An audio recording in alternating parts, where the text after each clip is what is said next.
On January 24th, 2017, Sergei Millian was falsely outed as the primary source for Steele's dossier by Mark Maremont of the Wall Street Journal. Maremont identified Millian as being the individual named as both Source D and Source E in Steele's dossier, and claimed that some of the most explosive parts of a dossier containing unverified allegations that President Donald Trump had secret ties to Russian leaders originated from Millian. The allegations attributed to Millian are crucial to Steele's dossier. Steele used Millian to be the driving force behind most major dossier claims, including that there was a well-developed conspiracy of cooperation between Trump and Putin, that there was a secret communications channel between Alpha Bank and Trump, that Russia had passed hacked DNC emails to WikiLeaks, and the infamous P-tape story. Hi everyone, and welcome to Truth Over News with Jeff Carlson and Hans Manke. Maremont, who noted that he was told of these events from a person familiar with the matter, included only two short quotes from Millian denying that he was a source for Steele's dossier. This was despite ongoing email conversations with Millian in the days leading up to the publication of the article. Rather ominously, Maremont noted that Millian didn't respond to a long list of other questions, including whether he was a source for the dossier. But Maremont failed to mention that he'd not actually gone through these questions with Millian in advance of publishing his story. Crucially, Steele's primary subsource, Igor Danchenko, was being interviewed by the FBI on the very same day that Maremont published his hit piece. According to Special Counsel John Durham, Danchenko lied repeatedly in the interview, including about his contacts or complete lack thereof with Millian.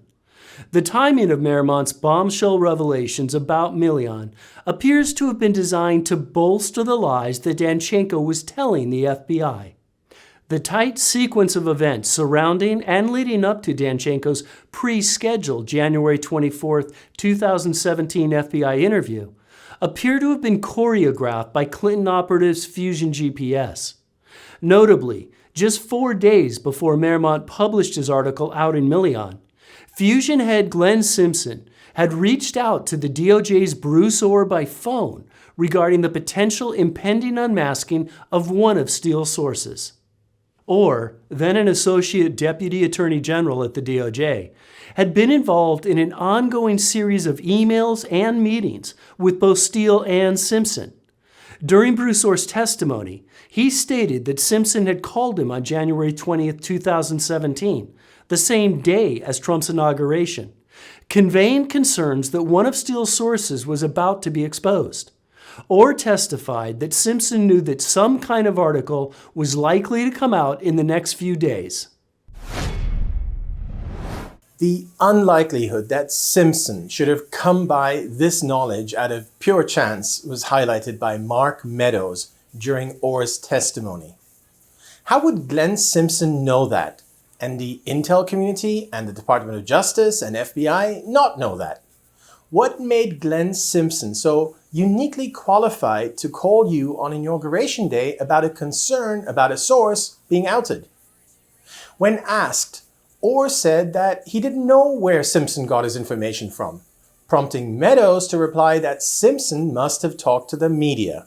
Notably, Orr's wife, Nellie Orr, had been working as a researcher for Simpson's firm from October 2015 to September 2016.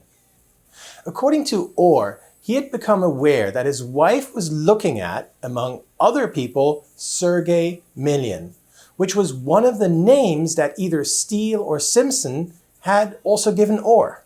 Orr also told congressional investigators that Simpson had first told him of Millian in August of 2016. The carefree attitude that both Simpson and Steele exhibited in routinely sharing Millian's name is particularly notable. Although Steele was happily sharing Sergei Millian's name as one of his major sources with the FBI, the State Department, and the media, he was extremely guarded when it came to his actual source's name, Igor Danchenko. One of the early problems faced by the FBI was that they did not know Danchenko's name and were thus unable to verify anything that Steele was telling them. Ordinarily, that would have been a red line for law enforcement. Either Steele told them where the information was coming from, or they would have to close the investigation. But with the FBI having been just as keen as Steele to take down Trump, they greatly escalated their investigation and used Steele's unverified claims to get a spy warrant on Trump advisor Carter Page without having any idea where the information was coming from. FBI officials even falsely swore an affidavit with the FISA court that Steele was the source of the information, when in truth, they had no idea who the source was. The FBI finally identified Danchenko as Steele's source in January 2017, 3 months after they had started spying on Carter Page on the basis of Danchenko's claims. It's not known how Danchenko was identified, but there are indications that the FBI tracked payments from Steele's company Orbis that were flowing into the United States to pay Danchenko. It was at this point that David Loffman, a rabid anti-Trumper at the Department of Justice, who had been involved in the Page FISA, stepped in and took command of efforts to interview Danchenko. Astonishingly, Loffman decided against an ambush interview of Danchenko, the FBI's favored tactic whenever Trump's staff were interviewed. Instead, Loffman gave Danchenko time to lawyer up and get his story aligned before he finally sat down for his interview on January 24th. In yet another example of deferential treatment towards Danchenko, the FBI agreed to conduct the interview at the office of Danchenko's lawyer. Additionally, and perhaps most crucially, Loffman gave Danchenko a highly unusual sweetheart immunity deal. Loffman later told the Inspector General that he'd extended all these favors in order to foster a friendly atmosphere in which Danchenko would tell the truth. Instead, Danchenko doubled down on his Steele dossier lies, telling the FBI lie after lie, including that he had received crucial information from Millian, a lie that he has now been indicted for. There was an important reason for Danchenko to perpetuate his lie about Millian as his source of information for the Steele dossier.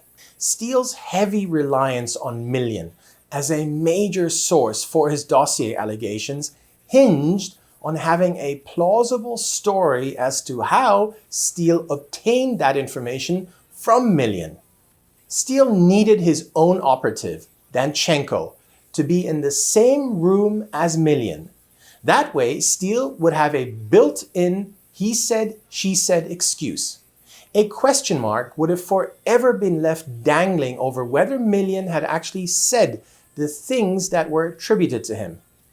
But Millian wisely ignored Danchenko's outreach.